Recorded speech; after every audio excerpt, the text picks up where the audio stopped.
Venezuelan foreign minister, he's an ardent Maduro loyalist. He took offense to President Trump's remarks about how the U.S. is thriving. He's taking to Twitter. In one tweet, he wrote, "Here's the truth." Trump leads about this tweet reading Donald Trump claims that the economy is booming. Is this what a booming economy looks like? 78% of workers living paycheck to paycheck. More than 50% can't afford to save anything at all. A quarter of workers say they couldn't make ends meet last month. Joining me now is the Heritage Foundation and economic freedom expert, Jame Roberts. James, what's your reaction to this? Well, apparently the Venezuelan foreign minister hasn't studied the results of the annual Heritage Foundation Index of Economic Freedom.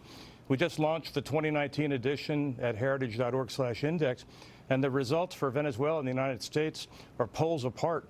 The U.S. this year turned around after a decade of falling scores and led Western Hemisphere countries with higher score and ranking, and reflecting the positive impact of tax reform and the Trump administration's efforts to deregulate the American economy. Meanwhile, in Venezuela, for the 15th year in a row, the ranking was at the very bottom of the index. In fact, the only country in the world where there's less repression of economic freedom is in North Korea.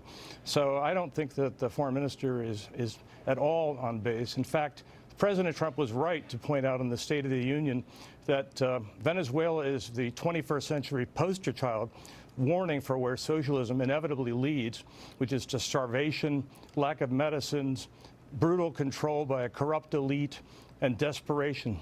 In fact, Chavez, Maduro, and their cronies have looted more than $300 billion from the Venezuelan people over the last 20 years. So those are things that the Venezuelan foreign minister apparently doesn't want to talk about. Well, he didn't tweet about it at all, sir. You know, in 2008, Hugo Chavez spoke to members of the international media about the benefits of socialism. Sir, he said Venezuelan socialism will not become tyrannical like Russia. What do you make of that comment? I think that was just the typical blowing smoke that Hugo Chavez was famous for, and did much more smoothly than his former bus driver successor, Nicolas Maduro.